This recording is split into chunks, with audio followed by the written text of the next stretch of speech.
¿Qué tal, amigos? Buenos días del canal Gabriel el Rojo. Hoy es 4 de diciembre del 2020 y bueno, nos estamos conectando con el gran historiador italiano Loris Sanata desde Italia. En este momento en la Argentina son las 10 de la mañana, en Italia son las 2 de la tarde. Ahora vamos a charlar un rato con el prestigioso historiador italiano, amigo, investigador de la Universidad de Bolonia. Lo último que nos hemos enterado de él es que ha sacado un libro recién salido del horno que es sobre Fidel Castro. Ahora está grabando, Loris. Ya está. Muy bien. Estamos grabando, Loris, ¿eh? Perfecto. Listo, Loris. Acá estoy. Dale. Te voy a hacer una presentación breve para todos los amigos del canal. Es una formalidad y nobleza obliga, Loris. A todos los amigos del canal, Loris Sanata es un historiador, prestigioso historiador italiano, profesor de Historia de América Latina en la Universidad de Bolonia, es autor de varios libros y artículos publicados en Europa y América Latina, y ha escrito y escribe en diversos medios europeos y argentinos. Ustedes pueden encontrar varias notas y artículos de él en el diario La Nación, también ha escrito para Clarín. Ha publicado, entre otras obras, entre otros libros, Del Estado Liberal a la Nación Católica, 1930-1943, Perón y el mito de la Nación Católica, 1943-1946, Historia de la Iglesia en Argentina, en colaboración con el historiador argentino Roberto Di Stefano, Breve Historia del Peronismo Clásico, Eva Perón, una biografía política, La Internacional Justicialista, su texto El Populismo, y su último libro, recién salido del horno, como le decía a nuestro amigo, sobre Fidel Castro, el último rey católico, publicado por Edasa. Todavía no lo pude leer, Loris, porque me lo mandan la semana que viene. Sí, el prólogo, que creo que salió en La Nación, el prólogo, o sea, sí, la introducción, donde, bueno, invitamos a todos a los que nos están viendo, que ese prólogo está en la web del diario La Nación, y ahí pueden ver cuáles son las líneas de investigación que te han llevado a ese texto, el porqué del título, que seguro va a generar sanas polémicas, y que bueno, y que eso tiene que ver también con todo lo que vos venís investigando ya desde hace por lo menos más de 25 años, que es la cuestión de la nación católica y del pensamiento católico como un pensamiento organicista, según tu perspectiva, tan fuerte en América Latina, aunque no solo en América Latina, ¿no? Así que bueno, esperamos que este libro de pronta distribución sea de acceso al público en general, así lo podemos comentar, discutir, que siempre es sano.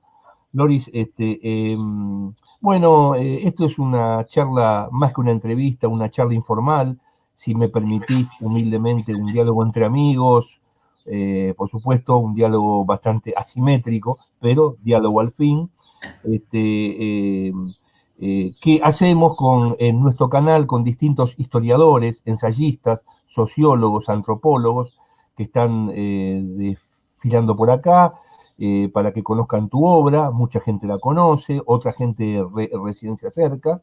Entonces son algunas preguntas que surgen de mi interés de personal y que permite el acercamiento de tu trabajo, de tu oficio, a los potenciales lectores o a mucha gente que esté interesada por la historia, porque sabés que en la Argentina hay un público muy ávido interesado por la historia del siglo XX, tanto sea la historia argentina, que siempre divide, apasiona, y por la historia de América Latina. Entonces, la primera pregunta o el primer eje que yo te quería preguntar era, Loris, ¿cómo surge tu pasión por la historia? Me refiero, caminos, líneas, maestros, escenas de lectura, algo que nos puedas comentar y que poco se pregunta a veces a los historiadores, ¿no? Algo tan sencillo, simple, pero que es determinante, el origen por la pasión, ¿no?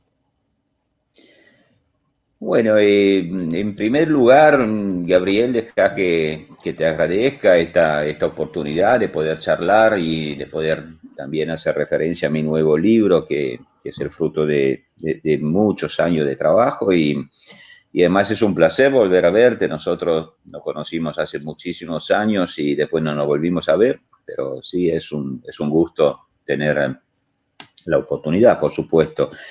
Eh, sí, tu pregunta es una pregunta que no se hace mucho, efectivamente. Y, y la verdad que a mí un poco me cuesta contestar en el sentido de que mi llegada a la historia no tiene una trayectoria sistemática, o sea, qué sé yo, una vocación clara de juventud, uno la sigue y como una iluminación, ¿no? Y después tiene maestros, tiene una trayectoria lineal, digamos así. Y no es mi caso, en realidad, en el sentido de que sí, sí, yo descubrí cuando estudiaba en la universidad que me gustaba la historia y puede parecer superficial el verbo gustar, ¿no? Pero no, yo lo reivindico porque siempre es la primera cosa que le digo a los alumnos y cuántos he tenido en estos años desde cuando soy profesor y una cantidad enorme y siempre le digo de ahí hay que empezar, o sea, de una pasión, de un interés, de sentir la emoción que siente el historiador cuando entra en un archivo y descubre papeles, documentos sucios, a lo mejor, que nunca nadie vio, y la emoción de tener un libro entre las manos, y, y, bueno, yendo un poco más al fondo, la vocación de pensar históricamente, o sea, de tener cierta, no sé si está bien o está mal, pero la actitud del historiador de tener cierta tendencia a tomar distancia de la actualidad, no por no vivir la actualidad o para ausentarse de la historia que uno vive, sino por pensarla históricamente, o sea, de pensarla siempre no como actualidad, sino como un momento en una historia más larga, ¿no? El pensamiento histórico es esto, y es lo que falta en nuestras sociedades, ¿no? Será que vivimos en un mundo muy cada vez más rápido y pensar históricamente le cuesta mucho a la persona. Estamos todos atrapados por el presente y esta, bueno, puede ser la función principal que tenga el historiador de pensar las cosas históricamente. Bueno, después mi recorrido fue, bueno, me iba bien con los estudios y gané una beca de doctorado, empecé a estudiar la historia y ahí se produjo como una inercia, o sea que las cosas que yo hacía, que investigaba, que escribía, le interesaban a algunos, que comenzaron a leerla, me pidieron más, y bueno, es como una bola de nieve que baja por una montaña, que va creciendo. Ahora, la pregunta, maestros y líneas, bueno, acá me pones un poco en dificultad porque yo no vengo de una escuela, o sea, no tuve maestros. Tuve personas que me influenciaron, como todos, pero no tengo maestros. No tengo maestros, no voy a hacer nombre porque tampoco serían demasiados, pero ninguno en especial. Y muchas veces los maestros lo fueron más por su carácter personal que no por que, lo me, que lo que me transmitieron en sentido académico, digamos así. Y lo mismo con la lectura. Yo nunca me inscribí en ninguna escuela ideológica o historiográfica, no sé, siempre fui perro suelto, sigo siendo perro suelto, reivindico mi característica de perro suelto, voy y sigo aprendiendo. Eso sí, si hay algún joven que no se escucha, bueno, no dejar nunca de aprender. A veces meterse en una escuela es una forma para dejar de aprender, ¿no? Bueno, esta es mi escuela. Esto ya es un mundo organizado, me dice cómo hay que pensar, cómo no. Yo sigo soy un picaflor, ¿no? Sigo picando acá y allá con mil lecturas. Voy de la historia contemporánea a la historia moderna, de la economía a la sociología, a la filosofía, a la historiografía, por supuesto. Siempre, siempre buscando cosas nuevas. Esto es el consejo que me siento de dar y como ves soy un sin identidad precisa, así que mi respuesta puede ser un poco decepcionante. No, está bien, Doris, y viste que hay a veces que uno rescata algún libro. Por ejemplo, yo siempre comento con los amigos historiadores, no sé, digo, una escena de lectura para mí, un gran libro fue como modelo, más que como temática también, pero como construcción historiográfica, uno diría, no sé, el mundo mediterráneo en la época de Felipe II, o el gran modelo llamado la Edad Media, ese escrito monumental de Marc Bloch. Viste, siempre hay un libro, ¿no? Por eso también es interesante preguntarte o preguntarle a un historiador, bueno, ese libro, como acá decimos en Buenos Aires, me partió la cabeza, como quien dice, ¿no? No, es que hay muchos, pero ninguno en especial, qué sé yo. Eh, mm, eh, te cuento lo que me pasa a mí muchas veces, ¿no? Y que nadie lo tome como una forma de arrogancia, pero al venir yo de una familia que no tenía formación, eran personas que no habían podido estudiar, eran trabajadores, así que yo no nazco, no crezco en un ambiente donde se crece comiendo cultura desde la mañana a la noche, ¿no? Por eso también fui autodidacta y entonces muchas veces yo escribí, pensé, elaboré cosas que después me la encontré escrita, sin duda mejor y de forma más profunda, en autores clásicos, ¿no? Y qué sé yo, cuando leí Karl Popper y su crítica del historicismo, de la visión providencialista de la historia, sí, claro, tuve la iluminación, pero la paradoja es que la iluminación no era para que descubriera algo nuevo, es que veía escrito ahí mucho antes que yo lo pensara por mi propio camino, eh, bueno, cosas que yo había escrito. Entonces, vos sabés, por un lado uno tiene, qué sé yo, ¿no? Se siente bien, dice, ah, mira, yo había llegado por mi cuenta a donde había llegado nada menos que Karl Popper, ¿no?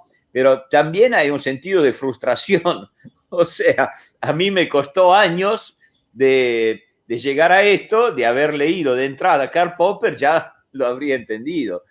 Entonces, esto me ha pasado con muchos, me pasa con Karl Popper, que sin duda ha tenido una influencia en el desarrollo de mi reflexión historiográfica, sin duda con Isaiah Berlin, me pasa muchas veces, ¿no? Las reflexiones especialmente que hace sobre el pensamiento de la época del romanticismo y de la ilustración también.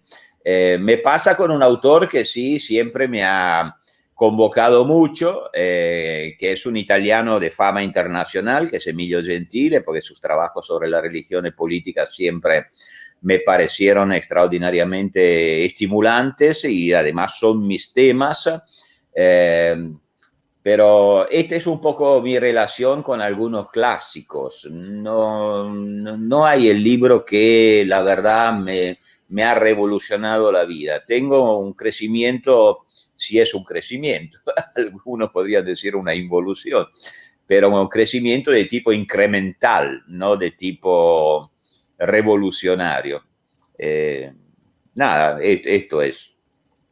Este, acá en Buenos Aires, los que estudiamos la carrera de historia, siempre analizamos con cierta detenimiento dos escuelas que en la historiografía italiana han sido muy importantes en el siglo XX, que es el marxismo italiano y la microhistoria, que quiero decir, han sido marcas, ¿no? Por supuesto, podemos hablar del antecedente de toda la historiografía italiana anterior, pero el marxismo italiano, la microhistoria, yo recuerdo un autor como Levi, que no hay que confundir con Primo Levi, me parece que es Carlo Levi, que lo que no es Sí, Loris, sí, no, sí, que es un entiendo trabajo que es un trabajo extraordinario, que se llama La herencia inmaterial. Recuerdo haberlo leído hace muchos años, ¿no?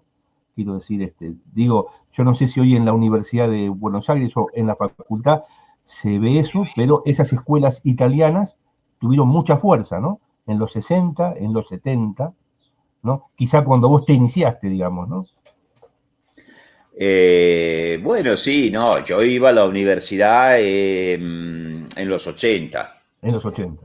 En los 80, yo tengo 58 años, nací en el 62, así que cursé en los años 80 y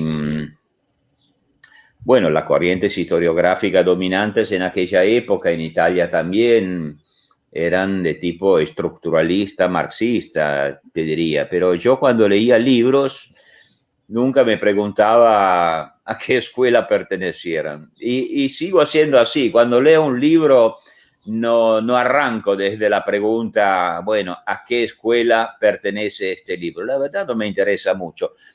Uno puede ser perteneciente a una escuela de la que yo comparto más los ideales y escribir, desde mi perspectiva, estupideces, o puede pertenecer a una escuela que yo no comparto, como valores en general, que pero dice cosas muy inteligentes. Yo no sé, en ese sentido soy muy poco ideológico.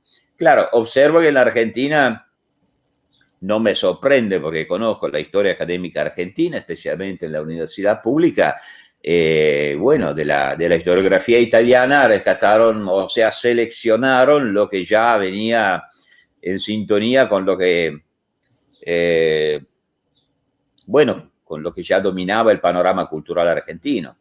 Porque, bueno, en la historiografía italiana, entonces, una parte extraordinaria de esta historiografía también es la tradición de tipo, llamámoslo idealista, ¿no? Idealista, Benedetto Croce y toda la escuela, bueno, esto no, nadie lo quiere, no son suficientemente, digamos que en cierto sentido, no sé, pero no, acá se abriría todo un discurso sobre la historia en la Universidad Argentina, no la conozco suficientemente, pero es notable que de la tradición italiana se haya rescatado el marxismo y no la tradición idealista, que es la tradición liberal finalmente, pero bueno, no es sorprendente.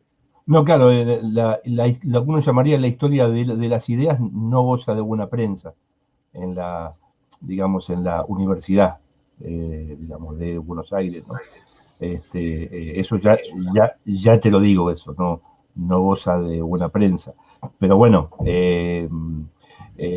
yo coincido con vos, ¿no? Un trabajo, más allá de su perspectiva ideológica, es un buen trabajo, hace aportes o no hace aportes, venga de donde venga, ¿no? Eh, eso me parece a mí que es fundamental, ¿no? Este, Toda la tradición conservadora o de derecha a nivel mundial ha dado intelectuales muy importantes. Digo, me parece a mí, digamos, ¿no? Yo qué sé, quiero decir, tiene que ver con los aportes que uno haga, ¿no? O sea, los textos están para discutir, ¿no te parece, Loris? Digamos. Sí, sí, no, es lo que venía diciendo, la verdad, eh, pero sí hay una marca de tipo, especialmente la Universidad Pública Argentina, por la experiencia que yo tuve, que es una experiencia muy parcial, porque yo observo que en la Argentina me invitan muchos a discutir, a hablar, a publicar, pero no las universidades públicas. A mí nunca me invita ninguna universidad pública de Argentina. No sé, si ve que no intereso o no gusto, no estoy pensado como un académico, pero sí soy académico, soy un profesor de la Universidad de Bolonia, pero veo que sigue prevaleciendo una especie de monopolio cultural de las corrientes de tipo estructuralistas, marxistas, y hay muy poco espacio para otras visiones. Esto me parece obvio, me parece muy evidente. Y un poco sorprendente, me parece un poco anacronístico, y precisamente por lo que veníamos diciendo, son aportes, después se discuten los aportes, si no hay pluralismo, ¿de qué estamos hablando? Entonces una academia que debería estar abierta a todas las ideas se transforma en una especie de lugar donde se hace catecismo más que debate intelectual Y, como se y- debería. y eso te sucede nada más que en la Argentina o en otros países de América Latina. No, bueno, yo en general fui invitado a varias universidades de América Latina, pero claro, mi relación es más estrecha con Argentina, en fin, pero hace mucho, ¿eh? Eh, por ejemplo, me resulta, según me dicen, que las universidades argentinas me hace pensar ahora, porque en realidad nunca lo pensé, no, tampoco me importa demasiado, pero mis primeros libros están todos en las universidades argentinas. Me estoy refiriendo al ciclo de los libros sobre los orígenes del peronismo, Exacto. la relación entre la iglesia y el ejército, entonces el Estado Liberal de la Nación Católica, Perón, el mito de la Nación Católica. Estos primeros libros están todos, fueron muy utilizados, fueron comprados, están en la biblioteca. Eh, yo creo que esto tenga que ver también con, bueno, eran libros que se podían leer correctamente como hijos de una tradición laica progresista, que ponía en tela de juicio finalmente dos instituciones muy detestada, ¿no?, por la tradición progresista, como la Iglesia y las Fuerzas Armadas. Entonces se podía pensar que, bueno, acá tenemos un intelectual orgánico de la izquierda latinoamericana. Todas mis obras sucesivas, que son muchas, bueno, vos nombraste algunas, pero son muchas, pero que apuntan a la crítica del peronismo antes y de los fenómenos populistas después, más en general, ya no están. O sea, es muy difícil encontrar estos libros que vendieron mucho, que vendieron, o sea, los argentinos lo compraron en la librería, pero en las universidades casi no están. O sea, gustó el Sanata, que se podía interpretar como un intelectual orgánico de izquierda que critica a la Iglesia y las Fuerzas Armadas, pero cuando se metió con el lugar, ¿no?, sagrado del pueblo en la Argentina, y entonces no, se volvió sospechoso de ser, bueno, de ser otra cosa. ¿Cómo soy? Pues yo no soy orgánico a nadie, ni a nada, así que hicieron bien en expulsarme en ese cierto sentido. O no expulsarme, yo no me siento perseguido por nadie en realidad. O sea, desinterés, o sea, todos los otros trabajos no interesaron. Aparte de la biografía de Eva, que, bueno, en algunos causó cierto resquemores, ¿no? Y nos gustó esta lectura desde la perspectiva que yo asumí de la historia política, de la biografía política de Eva Perón, que es a partir precisamente de una historia de las ideas, una historia de las instituciones y no de las clases sociales. Claro, por ahí viene el tema, Loris. Perspectivas teóricas, estéticas, conceptuales, posicionamientos políticos, ¿no? Una Argentina, bueno, con muchas tensiones, y bueno, y eso genera este tipo de cuestión que es la que vos estás planteando, ¿no? Pero bueno, el tema es que tus libros circulan y lo importante es eso también, ¿no? Más allá del espacio, lo importante es que circulen y que se puedan discutir, ¿no? Loris, la segunda cuestión, yo siempre te quise preguntar, ¿no? Eh, ¿Hasta qué punto el fascismo fue una marca, un sello, para la sociedad italiana de posguerra? ¿Cómo repercutió en el campo historiográfico? Vos tenés alguna experiencia personal, ¿no? Tu papá fue víctima del fascismo, ¿no? O estoy mal informado. No. Yo no tengo víctimas del fascismo. Absolutamente no. Bueno, cuando te refieres a la posguerra, estás diciendo después de la Segunda Guerra Mundial, ¿no? Exactamente, hasta qué punto la experiencia del fascismo fue una marca política, social, en la sociedad civil italiana. Si esa marca persiste, si se ha diluido, si solamente queda en una discusión entre intelectuales, o la marca de esa experiencia, que uno puede decir la marca del terror subjetivo, sigue, está presente, o es un fantasma, o es un espectro, digamos. No entiendo muy bien la pregunta, Gabriel. La verdad es que, bueno, a ver, el fascismo cayó por una guerra, ¿no? O sea, Sí. por haber llevado a Italia a una guerra destructiva que causó inmensos dolores, destrucciones y consecuencias gigantescas. Así que esto fue la razón por la cual la república que nació en Italia después de la Segunda Guerra Mundial fue una república constitucional que se basó sobre un pacto antifascista, ¿no? No, lo digo porque la historia hay que contarla todo. Italia en la época de entreguerra fue un país mayoritariamente fascista. Y no solamente porque el fascismo ejerciera el poder a través de la fuerza. Obviamente el fascismo pudo contar con una dosis enorme de consenso cultivado a través de los instrumentos del régimen totalitario, por supuesto, pero también porque su visión orgánica, su organización orgánica, su pretensión de ser la religión de la patria, de ser una religión civil que correspondía a la cultura del pueblo italiano, efectivamente recibió mucho consenso, ¿no? Así que esta es la verdad. Fue un fenómeno, yo digo lamentablemente, popular.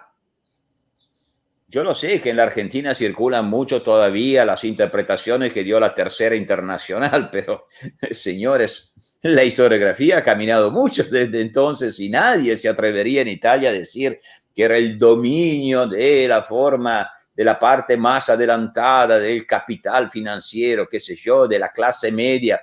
Sí, la clase media tuvo un rol muy importante, pero por otra parte era una forma de dinamismo social esto, porque antes en la Italia liberal de antes de la Primera Guerra Mundial, bueno, la clase media era una clase todavía muy marginal, ¿no? Así, pero los sectores populares también formaron parte del fascismo, que duda cabe, tan estudiado, tan obvio, tan...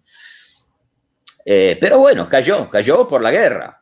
Lo digo porque de no haber habido la guerra, yo no excluiría que Mussolini habría muerto en su cama, como murió Francisco Franco en su cama, como murió Oliveira Salazar en su cama, o sea, muy probablemente el fascismo habría mantenido su vigencia, pero cayó.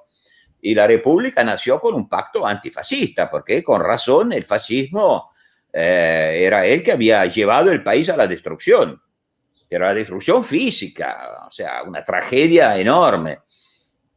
Ahora, claro que en esto había un nuevo pacto político que correspondía a la nueva realidad, que era la transición hacia una democracia que se difundiría después de la Segunda Guerra Mundial en toda Europa occidental, ¿no?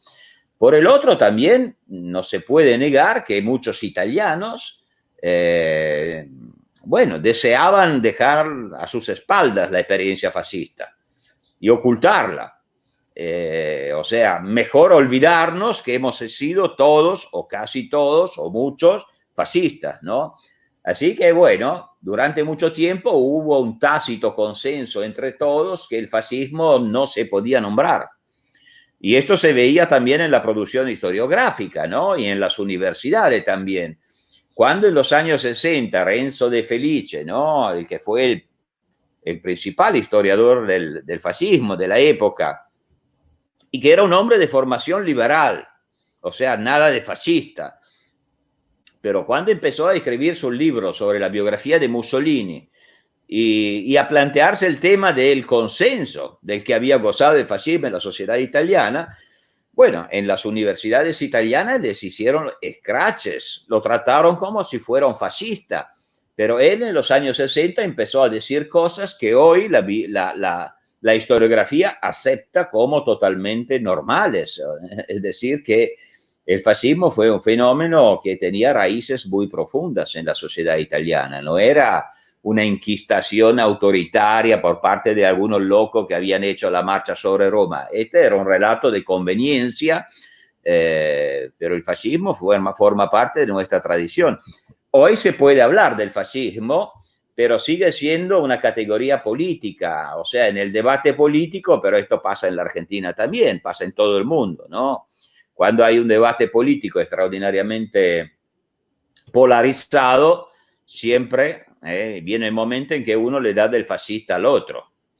Pero el fascismo es una cosa del pasado, ya no existe. El fascismo fue un régimen totalitario con algunas características bien peculiares que han sido muchas veces analizadas y pueden haber otra forma de autoritarismo, pero el fascismo ya está, ¿no? Se lo evoca solamente dentro de culturas de tipo maniqueo que siempre quieren deslegitimar el adversario y la mejor manera para hacerlo es decirle sos un fascista. Quería aclararte quizá un poco para que la pregunta no sea confusa. Y en parte vos me la estás contestando. Esta cuestión del fascismo yo también apuntaba a cómo pensabas vos ese fenómeno en la sociedad italiana de la misma manera, en paralelo, pero en un contexto muy distinto, como lo pensaron los alemanes, viste, que dijeron, somos culpables, no somos culpables. ¿Por qué sucedió en Alemania? ¿Qué nos pasó? Estuvo inserto en nuestra cultura. ¿Entendés hacia dónde apunto, Loris? Quiero decir, tenía que ver con eso, ¿no? Digamos, ¿no? Los italianos pudimos zafar mucho más, ¿no? De enfrentar ese debate sobre la culpa, porque la historia de Italia fue en cierta medida diferente, ¿no? El fascismo cae en el año 43. Y a partir de entonces Italia se parte en dos y una parte de Italia colabora a partir del rey, ¿no? Colabora con los angloamericanos. Entonces Italia puede en cierta medida poder decir que, bueno, el fascismo que había metido la Italia en la guerra, pero bueno, en el 43 Italia se liberó del fascismo, se sublevó y participó a la victoria de los aliados. O sea, Italia puede darse un cuento un poco ambiguo, ¿no? O sea, ¿es derrotada o ha ganado la guerra? Y así que es una historia muy diferente. Además, Italia no tuvo el holocausto, ¿no? Sí, tuvimos persecución de los judíos, pero acá también en este marco, en el relato de la posguerra, se le podía achacar al fascismo. El intento fue de separar el fascismo de los italianos, separar lo que no se podía separar. Los alemanes no pudieron hacerlo. ¿Cómo iban a separar a Hitler de los alemanes cuando Hitler murió en el 45 en el búnker en Berlín? O sea, resistiendo hasta último minuto. En Italia fue diferente la historia, así que de ahí viene la falta de paralelismo entre la culpabilidad o la manera de vivir la culpabilidad en Italia y en Alemania después de la Segunda Guerra Mundial. Además, el fuerte papel que jugó la resistencia en Italia, que fue fuerte. Oh, claro, claro. Al haber caído el fascismo en el 43, la resistencia, los partisanos pudieron decir que, bueno, los italianos se liberaron solos. Ahora, hay mucha mitización en esto, ¿no? O sea, efectivamente los partisanos tuvieron una actuación heroica en muchos sentidos, pero, bueno, los italianos no se liberaron solos, ¿no? O sea, fue el éxito, fue la evolución de la guerra, ¿no? Que llevó a la liberación de Italia del nazifascismo. Dudo que los partisanos solos, de no haber ingresado en Italia las tropas norteamericanas e inglesas, dudo que podrían haber logrado acabar con el nazifascismo en el norte de Italia. Fue la evolución de la guerra que, bueno, con la ayuda importante, relevante, simbólica y práctica de los partisanos, que logró liberar Italia, pero fue un conjunto de causas. Te voy a llevar al Río de la Plata. Durante un cierto tiempo, Loris, es un tema que hemos hablado cuando nos conocimos, y es un tema que has escrito, pero bueno, este tipo de entrevistas también tiene el objetivo de la divulgación. Durante un cierto tiempo, eso hoy parecería como superado en la Argentina. Había un discurso, no solo historiográfico, sino político, que vinculaba al peronismo, el peronismo, dos puntos, es fascismo. Quizá ha influenciado mucho eso el pensamiento del gran sociólogo italiano Gino Germani, que no lo dice de esa forma tan laxa, pero que tiene una tendencia a sostener eso. Historiadores argentinos de mucho prestigio, como Tulio Alperindongui, a veces irónicamente o parodiando esa cuestión, hacen como una vinculación con el fascismo y el peronismo. Hoy en día, 2020, diciembre, ¿cuál es tu posición al respecto? Yo saber por qué te pregunto esto, porque también algunos periodistas, incluso algunos historiadores, está esta cuestión también tan espinosa para la sociedad argentina, que es la cuestión del refugio de los criminales nazis en nuestro país, que es algo que es evidente. Han pasado por la Argentina criminales muy importantes.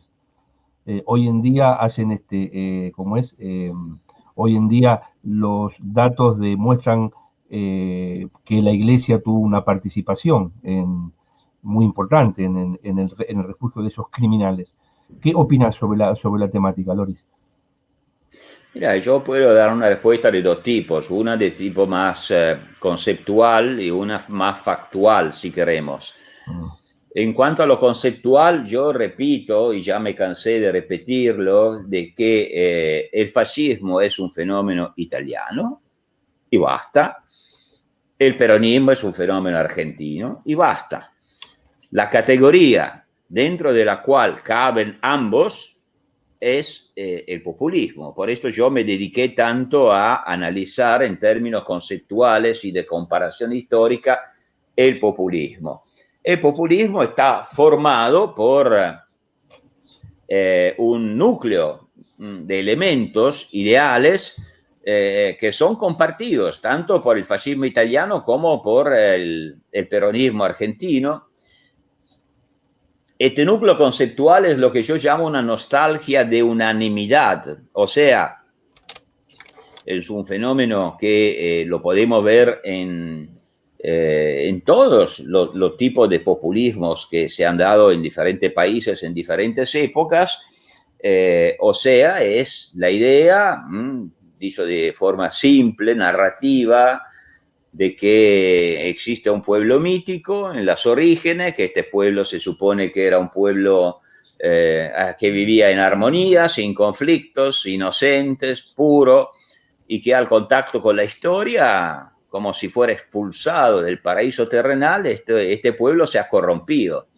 Y bueno, el pueblo argentino, el pueblo italiano, el pueblo mexicano, el pueblo cubano, etcétera, etcétera, ¿qué es que lo ha corrompido? Bueno, en el relato histórico del fascismo, del peronismo, del castrismo, etcétera, etcétera, lo que lo corrompió es el contacto con el protestantismo anglosajón, con la fragmentación del mundo causada por las revoluciones modernas, ¿no? La revolución científica, la revolución de la ilustración, la revolución del constitucionalismo.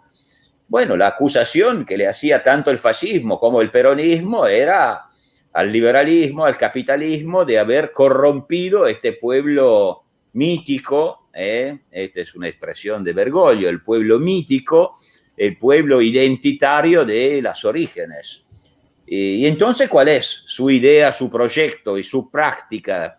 Bueno, es de combatir la fragmentación y de restaurar esta unanimidad originaria, de llevar al pueblo elegido a la tierra prometida, lo que significa que sus enemigos son los elementos fundamentales de la tradición liberal democrática, o sea, los derechos individuales, la división de los poderes y la dimensión económica, es decir, la economía de mercado. ¿En nombre de qué? ¿En nombre de qué? ¿Cuáles son las características comunes de todos estos fenómenos? Bueno, la idea es de volver a una sociedad de tipo orgánico. Una sociedad de tipo orgánico es una sociedad donde no hay separación de los poderes, donde el poder está concentrado, porque si el pueblo es uno, uno es el poder que lo ejerce, donde no hay pluralismo político, porque si el pueblo es uno, entonces no hay pluralismo, solamente hay el pueblo y su enemigo, el antipueblo. Una comunidad orgánica donde el Estado, como en la vieja monarquía católica, tiene la función de convertir a la fe del Estado, porque el Estado tiene una fe, esta fe ya no es la religión católica, es la fe, o sea, la ideología del régimen, que se llame justicialismo o que se llame fascismo, y el Estado tiene que combatir el hereje, no hay tolerancia para la herejía. Así que sí, fascismo y peronismo comparten este núcleo común. En realidad, si hay un fenómeno en el mundo, en la historia mundial, parecido al fascismo italiano, es el peronismo. Yo me muero de risas cuando leo los historiadores del peronismo que se inventan la historia de que el peronismo era popular y el fascismo, y en cambio, al ser de clase media, no era popular. Pero no es cierto, es una mentira. Todos los estudios que tenemos sobre el fascismo demuestran que el fascismo tuvo una capa de clase media, como la tuvo el peronismo, por otra parte, y tuvo una dimensión también popular, también popular. Y además, ¿quién dijo que es la clase social lo que determina la naturaleza de un fenómeno? La verdad es que, qué sé yo, la unión entre y la confusión entre partido, Estado e ideología está en ambos casos. La idea de la comunidad organizada de Perón es la misma idea del corporativismo fascista. La idea del sindicato de Estado es la misma en ambos. La idea que el régimen tenga que enseñar su doctrina en las escuelas para catequizar a los niños está en ambos. La idea que hay que organizar la vida de todas las personas insertándola dentro de una corporación, está en ambos. Yo podría seguir de aquí hasta mañana con los paralelismos. O sea, no sé de qué me están hablando. Yo lo sé que en el relato peronista el peronismo es una especie de New Deal. Y yo me muero de risas aún más. Pues yo veo biógrafos del Papa que mandan biografías traducidas en todos los idiomas del mundo, que presentan el peronismo como el New Deal porque el Estado participaba de la economía. Pero señores, esto nos están tomando el pelo. ¿Acaso en el New Deal de Roosevelt no había separación de poderes con todos los conflictos institucionales que hubo? ¿Acaso no hubo libertad de prensa? ¿Acaso hubo purgas en las universidades? ¿Acaso hubo monopolio de la radio? ¿Acaso hubo enseñanza de la doctrina de Roosevelt? ¿Cuál? Que no me acuerdo el nombre. En las escuelas, sigo. O sea, no, el populismo es la categoría común a la que pertenecen fascismo y peronismo. Por otra parte, Perón murió siendo todavía un gran admirador de Mussolini, lo fue hasta el último año. O sea, quien quiera leer a Perón, quien haya leído algún documento suyo de cuando encontraba diplomáticos, etcétera, siempre fue un gran admirador de Mussolini y del fascismo. Así que la verdad, esto es un invento, el de que el peronismo es popular mientras el fascismo es populista. No, la categoría de populismo los abarca a ambos, cada uno con sus peculiaridades. Después, claro que el peronismo, como el fascismo, quería ser el todo. La premisa fundamental es esta: su pueblo, el pueblo del fascismo en Italia, el pueblo del peronismo en la Argentina, pretendieron ser el único pueblo legítimo. Una religión civil, por lo tanto, porque los demás caían afuera de la religión de la nación. Esta es la premisa fundamental. Después, claro, que igual que el fascismo no era igual en Lombardía, región muy moderna, que en Sicilia, bueno, al mismo modo, el peronismo fue mucho más obrero y popular, claro, en el Gran Buenos Aires, y fue un feudal primitivo, hispánico antiguo, en Salta, en Jujuy, en Santiago del Estero, como todavía es hoy.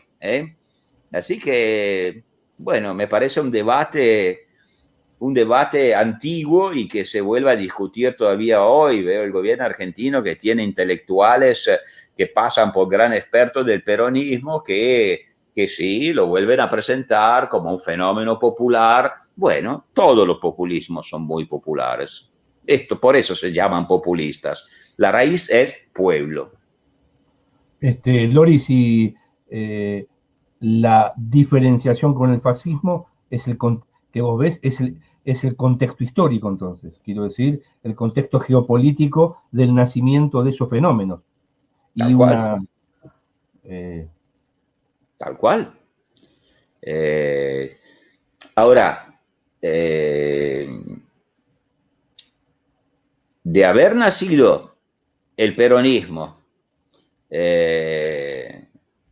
después del golpe del 30, dudo que hubiera pasado por elecciones, de hecho, el mismo golpe de 1943, en el cual no es que el coronel entonces Perón fuera un hombre que pasara por ahí, fue uno de los artífices, uno de los cerebros, etcétera, etcétera. Bueno, al comienzo, el golpe del 43 no piensa legitimarse a través de elecciones, no lo piensa. Sí, Perón tuvo que pasar por la organización electoral del año 1946, fue porque la guerra terminó como terminó y puso espaldas contra la pared al régimen militar nacido en el 43, porque los aliados ganaron y entonces la oposición se movilizó en la Argentina, porque Estados Unidos y los otros países latinoamericanos estaban aislando a Argentina, que tenía el riesgo de ser el único país latinoamericano a no ser invitado por haber quedado neutral durante la guerra, a participar de la fundación de las Naciones Unidas. De ahí pasó la necesidad de organizar las elecciones. Ahora, uno dice correctamente, bueno, pero el hecho de haber tenido que pasar por la legitimidad electoral cambió la naturaleza del peronismo. Bueno, hasta cierto punto, porque el peronismo llegó democráticamente al gobierno, pero no gobernó democráticamente. La primera cosa que hizo, es un tema muy actual, fue adueñarse del poder judicial. Desde entonces todos los populismos latinoamericanos y no latinoamericanos, primer paso, adueñarse del poder judicial. La Corte Suprema, no sé si lo enseñan a los chicos en las escuelas argentinas o también en las universidades, la Corte Suprema fue descabezada por Perón, bueno, por el Congreso peronista. ¿Por qué?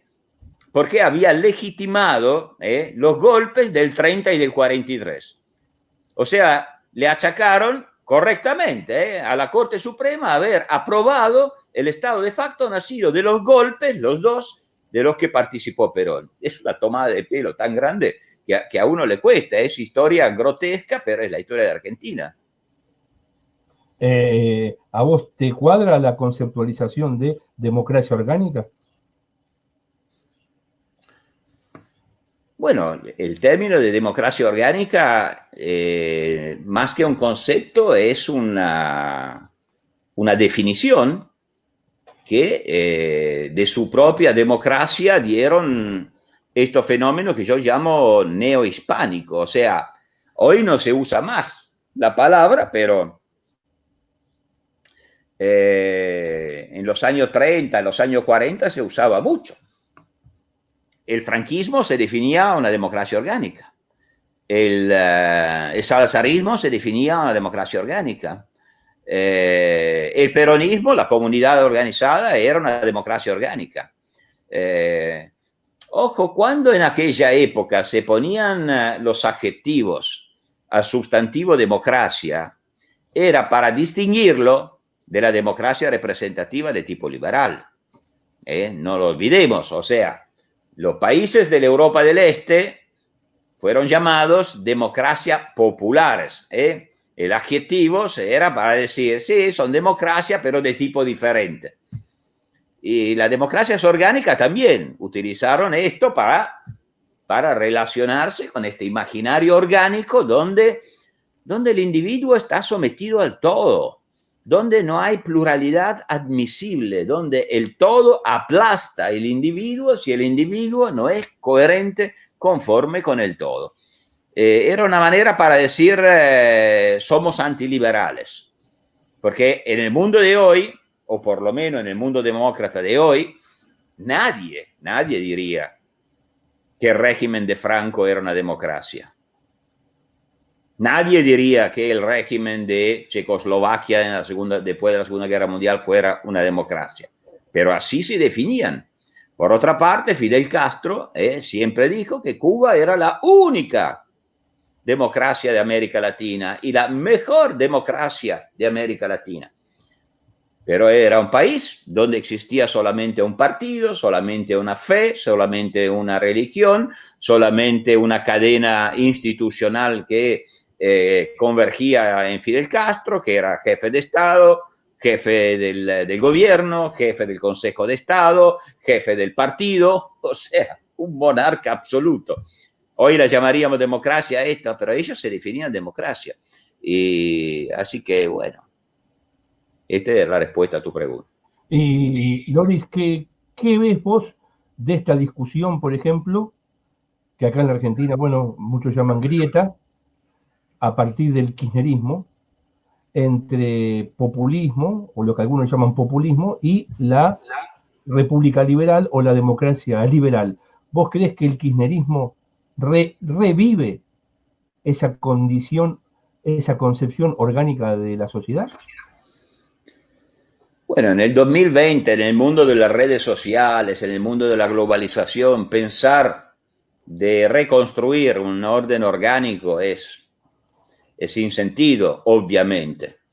Entonces, obvio que no es pensable que el kirchnerismo piense crear en el 2020 una comunidad organizada. O por lo menos espero que no sea tan locos.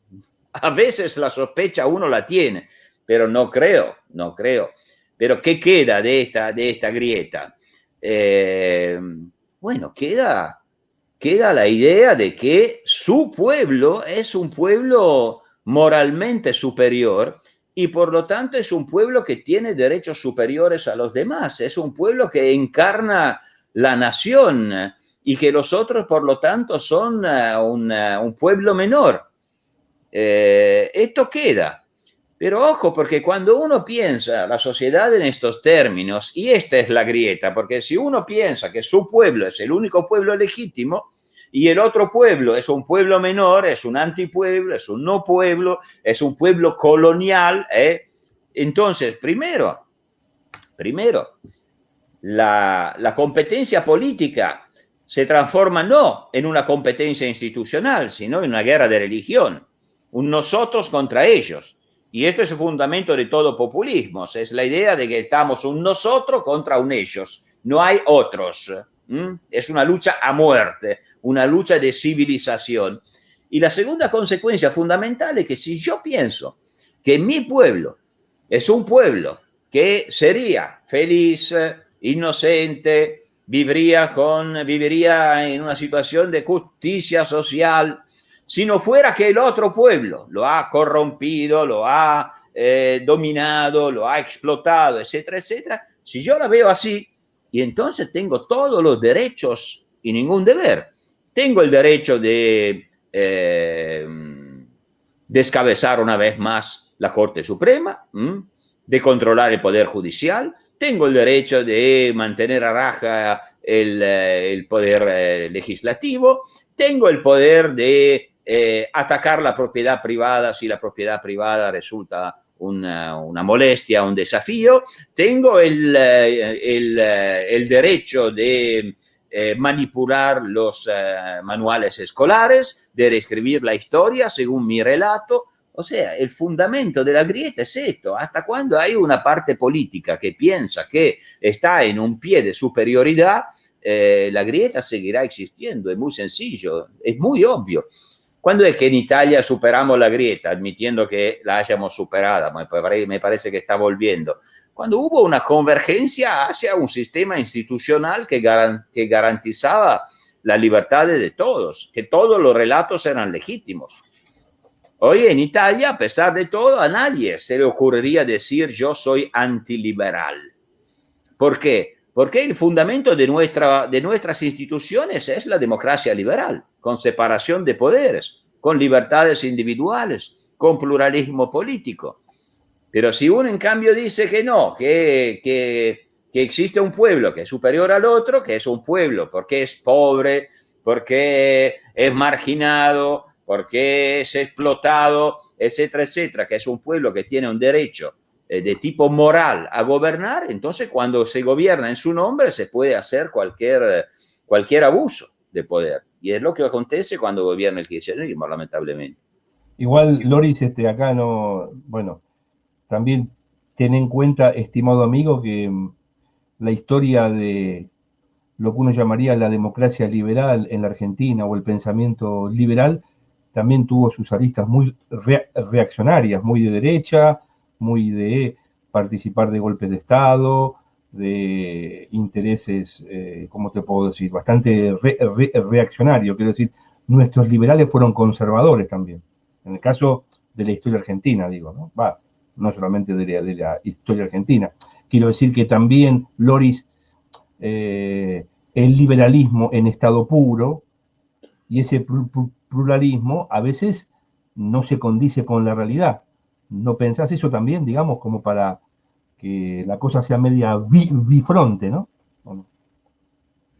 Sin duda es así, tan es así que la palabra liberalismo en América Latina ha tomado una significación conservadora, lo que no está en la filosofía liberal, que no es nada conservadora, más bien el contrario, ¿no? Así como Estados Unidos la palabra liberal la han tomado desde y ya significa directamente progresismo, en América Latina, sí, efectivamente, el liberalismo se ha transformado en un sinónimo de conservadurismo. Pero yo cuando hago referencia al liberalismo estoy hablando de democracia liberal. Y bueno, no, en la Argentina se volvió a la democracia desde hace mucho tiempo, desde el año 1983. Y uno puede decir que cuando gobernaron los no peronistas, gobernaron mal, no han tenido éxito, pero las instituciones democráticas han sido respetadas, me parece, ¿no? Y en cambio, me parece que en los gobiernos de tipo kirchnerista hay una visión hegemónica, un intento de ocupar el Estado. En relación con esto que estás planteando, en relación con tus investigaciones sobre la nación católica y esta concepción organicista de la sociedad, que es como una especie de matriz teórica, categorial, que muchos tienen una deuda con vos en ese aspecto, porque introducir una nueva categoría de análisis no es como decimos acá, moco de pavo, como quien dice. Y en relación con tu último libro, quiero decir, vos ahí ves en Fidel Castro el representante político e ideológico de ese organicismo de la nación católica, porque el hecho de que vos lo presentes como rey católico es muy fuerte. Alguien que de repente te puede decir, mirá, provenía de un partido un poco liberal, me parece que era, no sé si el partido, no sé cuál era, creo que ortodoxo, no sé cuál era, pero él no provenía de la izquierda marxista, y luego se asumió como un hombre del marxismo-leninismo, se acercó a la Unión Soviética, pero vos lo categorizás como un rey católico, ¿no? Algo así como uno diría un príncipe católico, digamos, ¿no? Eso tiene que ver con que en Fidel vos ves la pervivencia de ese organicismo. O sea, puede bueno, es muy difícil debatir. Es muy difícil debatir de un libro si uno no lo ha leído, ¿no? Bueno, el libro lo que plantea es exactamente esto, o sea, bueno, lo que vos acabás de presentarme es la visión canónica, ¿no? De Fidel Castro, que venía de un partido liberal. El partido ortodoxo no era ningún partido liberal, en realidad, que tenía una formación, por lo tanto, también de ese tipo, que pasó al marxismo-leninismo, en fin. El libro lo replantea todo, el libro lo replantea todo y los reyes católicos, ¿qué tipo de orden habían